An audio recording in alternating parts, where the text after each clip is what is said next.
What is up, everybody? Sven Diesel here. We're going to be tying up a copper john in a pink variation. We're going to be using some pink wire for the body versus copper. So we're going to start with a stealth hook. This is an N series size 14. We have a tungsten bead on the hook shank. This is a 3mm in copper. We're going to give the ping test. Our hook is secure. We're going to be using some lead wire. This is a 0.015. We're going to be putting about 10 to 12 wraps. This serves a dual purpose of adding weight, but also keeping that tungsten bead up against the eye for the duration of tying this fly. Don't be too concerned about the wraps touching, but you want to make sure that they're nice and snug. And I'm going to leave my tag end up. A little trick here is so that we don't have a little pointy spot is that I'm going to grab my thread. This is a Semperfli 8/0 in a hot orange. We're going to start wrapping our thread with about 4 wraps going backwards, and then I will crisscross over that tag end with 2 wraps, crisscross through my lead wraps, and then end with my thread right there again, and that tag end of the lead wire should just pop off. Now we're going to use our tag end of our thread to advance our thread back to the bend of the hook. We'll trim it out. And now we're going to be tying in our tail. For this tail, we're going to be using some turkey biots. This is the color Rusty Spinner. Nature's Spirit has some really awesome biots. We're going to grab 2 of them. I'll just pull them off the stem here. And then what we're going to do is the biots have a natural kind of curve to it. And so I'm going to take one of them, flip a 180 on it so that they're flaring or curving or concaving away from each other. I'll line the tips and pinch them in my finger, kind of get a rough estimate of about a shank of a hook. I'll place each biot on the sides of the hook shank and do a pinch wrap there. And we're going to do about 3 or 4 wraps, snug wraps, not super tight, but snug so that we can adjust them here in a second. And that way we can use these tag ends to kind of make sure that they're going straight back and that they're nicely aligned. And I like the length of it, and you can see how we got a little bit of a gap between our biots and the lead wraps, and I want to just tie all the way up to those lead wraps, and then I'll do about a wrap or 2 backwards. This helps with the taper transition, but also secures those biots in place. And then now we can trim them out because they've been folded over, tied in, and they're not going anywhere. Now we're going to be tying in our wire next, and this is a Semperfli 0.3mm in baby pink. Like I said, this is a pink variation of the copper john. I guess we could do more pink on this, but I just want the body to be pink, and so we'll use this wire. It's a little bit thick diameter, but we're going to be having this copper john be a little bit chunky, like it just had a buffet at in Las Vegas. And so we'll tie in the wire on the top, and then as we transition down the shank, I'll go ahead and get that wire going to the side so that our first wrap will be up and over towards us. And then we just want to make sure those biots are in place. And I'm not doing super tight wraps because biots are a little delicate, but you can see how that added a little bit of profile to this body. It's going to be a nice and thick copper john. Now we'll go ahead and do a whip finish here so we can get our thread out of the way so that we can use our rotary function of the vise for wrapping this wire around the shank. Makes it a little bit easier. And as you can see, our first wrap is over and towards us. Make sure that those biots didn't shift too much or wrap around the shank. If they did, go ahead and unwrap it this time and reposition them. But we're just going to do touching wraps with the wire, working our way up the shank of this hook.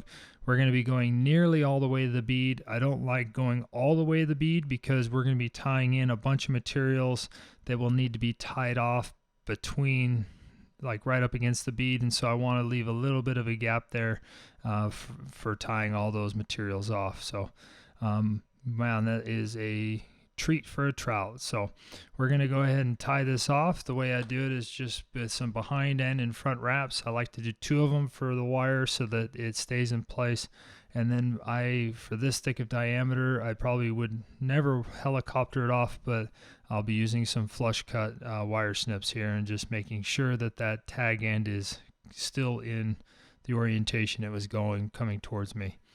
Now we're going to be tying in some materials. This is a medium mirage tinsel.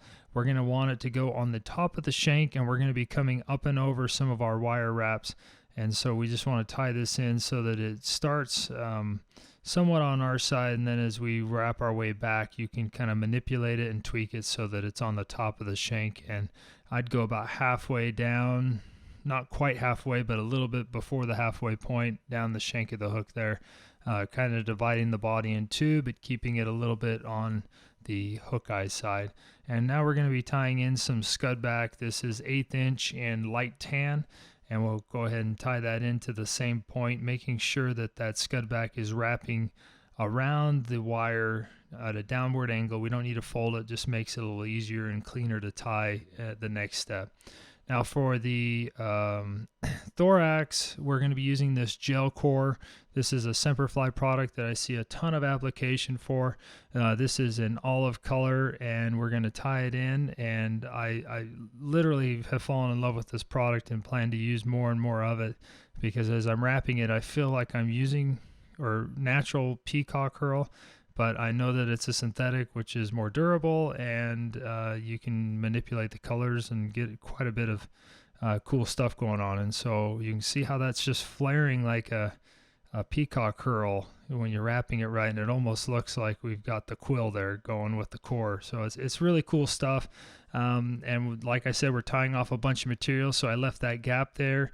And so we'll go ahead and tie off this gel core material from Semperfli with some behind and in front wraps, and then we'll go ahead and trim that out. Next, we're going to be adding the legs. For this, we are going to be using some Whiting Farms. This is a Brahma hen, and this is the shoulder. It's the color is the furnace, but the shoulders seem to be a little bit lighter, which is, I think, very close to this rusty orange.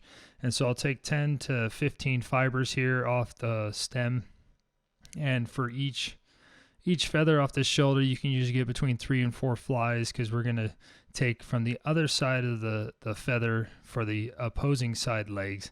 So that way we're consistent on which way they're flaring and curving and all of the above. So just remember that when you're tying in or using feathers, that one side works better for the other and vice versa. And so you want to use the other side for the other side. So we'll pull those off, and I'll do the exact same process. I just have them stacked in my fingers. I'll position it and hold it in place, and then I will go ahead and wrap it and do about 2 or 3 turns, and then making sure not to cut it so close that you're going to have your legs fall out. They're not solid concrete in there yet, and so you got to be a little bit delicate with them right now. But then our next step is tying that Scud back up and over. So if you have 1 or 2 of those legs that are sticking up, this, if it curves down around that body, is going to help hold those legs down until we get the last step, which would be the resin in. And so we'll go ahead and fold that back, do about 2 or 3 turns, trim it out close. It doesn't have to be flush, because we're going to be covering it in resin.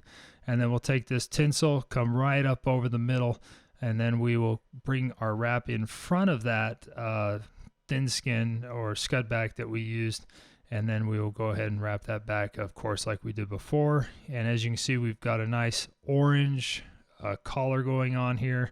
That's also a real confidence thing for me, and so I always make sure to add a thread collar on these. So I'm usually using an orange or a red thread for these. So whip finish, we'll trim out our thread. Now the last step here, we're going to be using some Solarez. This is bone dry in the plus. We're going to be using about 1.5 drops, trying to get all our air bubbles out. So we're just going to spread it around, really focusing on keeping it on top, having that resin go a little bit into our wire on the rear there, but you want it to just be a nice little hump, and spread it around, and this is going to just hold everything in place. Trying not to get it into our legs and into the gel core material too much. And so we'll cure that up for 10 to 12 seconds. That is a copper john. The wire combination colors with Biots and body materials and thorax and beads, the color combinations are endless. So just tie some up and find your confidence colors that work in your local waters. But thanks for watching, and if you have any questions, leave some comments below.